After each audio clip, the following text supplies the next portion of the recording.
Hey guys, it's Victor Isibo once again. I have a quick question for you. Now, who is the richest man that has ever lived? The richest man to ever walked the surface of the earth. Okay, so I see some Christians are going to say it's the biblical King Solomon. Nah, you'll be wrong. Some other persons would mention some other names. Now, let me shock you. The richest man that ever lived is King MANSA MUSA. Yes, an African monarch. He ruled over the West African nation of Mali in the 14th century. Now, if you were to rate his wealth and put a number to it, in accordance with our current economic realities, economists say he would be worth about $400 billion. Elon Musk, Jeff Bezos, Bill Gates, they don't come close. So you see, an African man is the richest man that has ever lived. He was the king of Mali in the 14th century. Now, what is the highlight of this man's wealth? Apart from the great mosque he built in Timbuktu, let us talk about the 1324 Hajj. He was a Muslim and he decided to go to Mecca on pilgrimage in the year 1324. He had camels. He moved with a large entourage. The journey was to be at about 4,000 miles. He had 60,000 men with him. He had about 12,000 slaves. He had caravans stacked with bars of gold. This man, during that journey, he passed through Egypt, the city of Cairo, and he did something remarkable. He was characterized with his extreme generosity. And every poor person that Mansa Musa came across in Egypt, he gave them a gold bar. Do you know what it means to give somebody a gold bar? Do you know how many ounces that a gold bar weighs? He was giving a gold bar to each person he met. All the poor people in Cairo told somebody who told somebody, and they kept coming and they kept receiving gold bars. Gold bars. Giving somebody a gold bar is like giving them financial freedom. It's like taking somebody from poverty to wealth at the snap of a finger. He enriched majority of the poor people he met during his sojourn to Mecca via Cairo. Do you know that this man, King Mansa Musa, by virtue of his generosity that he exhibited while passing through Egypt, he single-handedly collapsed the economy of Egypt. He bankrupted the economy of Egypt. How? The English word economy was derived from the Latin word economia. And what is economia? Economia is the study of lack. In a layman's word, it is the study of poverty. Now, the entire concept of economics seeks to analyze how resources flows from those who have to those who do not have. So, if there is no poverty, there is no economy. So, he single-handedly bankrupted the economy of Egypt because he enriched every poor person he came across in Egypt. My loyal servant, let us bankrupt the entire economy of Egypt. Every poor person we meet here, we shall give them a gold bar.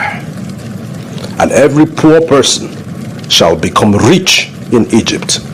Let us remove the financial monopoly of the rich. Let us make everybody in Egypt equal. As your lordship pleases, sir.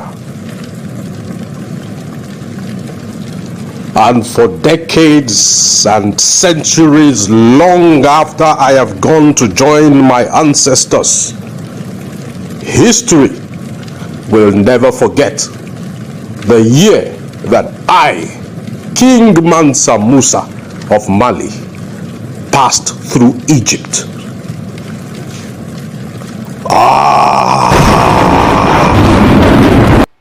And history has it that it took Egypt more than 12 years after this event to recover from the inflation that this singular act of generosity caused. What is inflation? Inflation is when the prices of goods and commodities hit the roof. Now, let us analyze it using rudimentary economics. When demand is high, higher than supply, what happens to prices? It hits the roof because everybody wants something that is limited. Okay, the things are limited in supply, but everybody is demanding for it, so the price has to go up. Now, everybody in Egypt became rich. So the demand for goods and services in Egypt became very high, thereby limiting the supply. So prices of things shot up in Egypt, and it took Egypt over 12 years to recover from the passage of Mansa Musa to Mecca, en route Egypt and Cairo in particular. Now, for a lot of people who don't know this, I know that you have learned something valuable, and I want you to pay attention to something real quick. King Mansa Musa made his money from Africa. He leveraged on the vast economic and natural resources available in Africa to amass so much wealth. He made his money in Africa.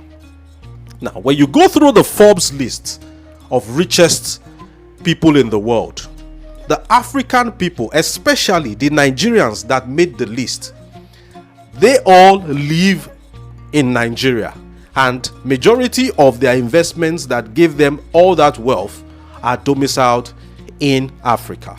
Africa is blessed with vast human and natural resources. I don't even want to go into gold in Angola, diamond in Sierra Leone.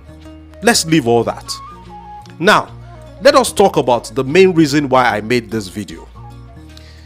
This is to Africans in diaspora, Nigerians in diaspora exactly.